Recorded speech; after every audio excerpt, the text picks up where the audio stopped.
August 28, 2017 by Quinn Keeney. Ever since Game of Thrones first premiered back in 2011, we've heard the phrase "winter is coming" over and over again.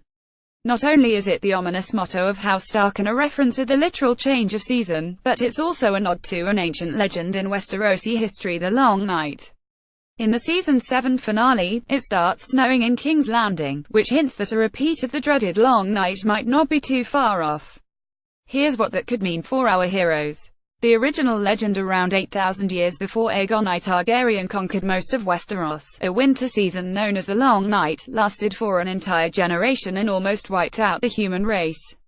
According to ancient legends, this dark period gave rise to the Others, aka the White Walkers and the Whites. People living in Westeros at that time were weak from cold and famine, which made the Others' descent from the lands of always winter as far north as Westeros goes hard to defend against.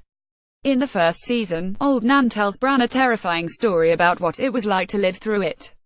"Oh my sweet summer child, what do you know about fear? Fear is for the winter, when the snows fall 100 feet deep. Fear is for the long night, when the sun hides for years and children are born and live and die, all in darkness.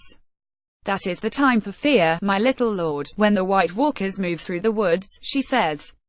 "Thousands of years ago there came a night that lasted a generation. Kings froze to death in their castles, same as the shepherds in their huts. And women smothered their babies rather than see them starve, and wept and felt the tears freeze on their cheeks. Ever heard of Goodnight Moon, Old Nan? How to stop it from happening again? As legend has it, the Westerosi soon discovered that dragonglass can destroy White Walkers, and humanity was able to fight back with the help of the last hero, Azor Ahai, the prince who was promised, in the Battle for the Dawn, which included the first members of the Night's Watch. Once defeated, a character named Bran the Builder, the founder of House Stark, supposedly teamed up with the Children of the Forest to build the wall, putting a near-impenetrable barrier between Westeros and the lands of always winter. Even if you don't know about the Long Night, the name Azor Ahai should be familiar to you after hearing Melisandre bring it up every chance she gets. After figuring out that no, it wasn't Stannis Baratheon, the Red Priestess has begun suggesting that Jon Snow is actually the prince who was promised.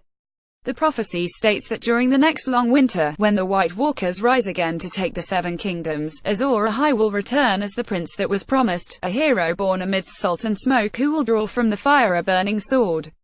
It is Azor Ahai who will drive back the Dark Army and save Westeros. At this point, the identity of the reincarnated Azor Ahai has yet to be revealed. On top of Jon Snow, Daenerys has also been cited as a strong candidate, and even Ser Davos' name has been tossed into the ring. All we know for certain is that, whether the characters want to admit it or not, winter has officially come to Westeros. Azor Ahai better reveal themselves before it's too late. You have theories, so don't miss a moment with Game of Thrones updates. By signing up, I agree to the terms and to receive emails from PopSugar. You're all signed up. Check out other PopSugar newsletters.